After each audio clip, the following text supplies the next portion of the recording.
Good morning po sa ating lahat. Ayan, kumusta ang bawat isa? Ayan, nandito na naman ako upang ibahagi ang salita ng Diyos, upang magkaroon tayo ng gabay, upang makalakad tayo ng ayon sa kalooban ng ating Panginoon. Ayan, so, gusto ko ibahagi ang salita ng Panginoon mula sa Roma chapter 1, verse 16 and 17. Hindi ko ikinakahiya ang mabuting balita tungkol kay Kristo sapagkat ito ang kapangyarihan ng Diyos sa ikaliligtas ng bawat nananampalataya. Unay sa mga Hodyo at gayon din sa mga Griego. Ipinapahayag nito ang pagpapawalang sala ng Diyos sa mga tao. Sa mga tao ay nagsisimula sa pananampalataya at nagiging ganap sa pamamagitan ng pananampalataya.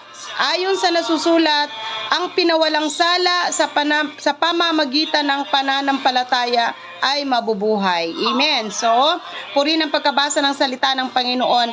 Sabi dito, bawat Kristiyano, sabi dapat ideklara natin na hindi ko ikinakahiya ang salita ng Diyos. Kaya naman, ang salita ng Diyos ay patuloy na ipahayag natin, ibahagi natin dahil sa pamagitan ng pakikinig nila, sa pamagitan ng kanilang pagtanggap, hayaan natin dahil sa pagkilos ng Panginoon, sila rin ay magkaroon o makaranas ng pagmamahal ng ating Panginoon, yung kaligtasan o yung buhay na walang hanggan na pangako. Sabi dito, pinapawalang sala ng Diyos ang sinumang nananampalataya sa kanyang mga salita. So, sa buhay ng bawat isa sa atin, ang salita ng Diyos, kailangan po natin manampalataya po tayo dahil ito ang kaparaanan ng Panginoon upang tayo ay maligtas. So, ang kaligtasan ay kailangan natin upang hindi tayo mapahamak. Pangako ng Panginoon yan sa bawat nagmamahal sa Kanya. Let us pray.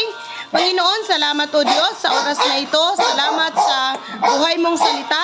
Salamat, Panginoon, na patuloy naming tatanggapin, Panginoon, ang mga pangako mo upang patuloy kami, Panginoon, o God, na makaranas ng buhay na walang hanggan. Salamat po sa buhay mong salita. Salamat sa mga pangako mo.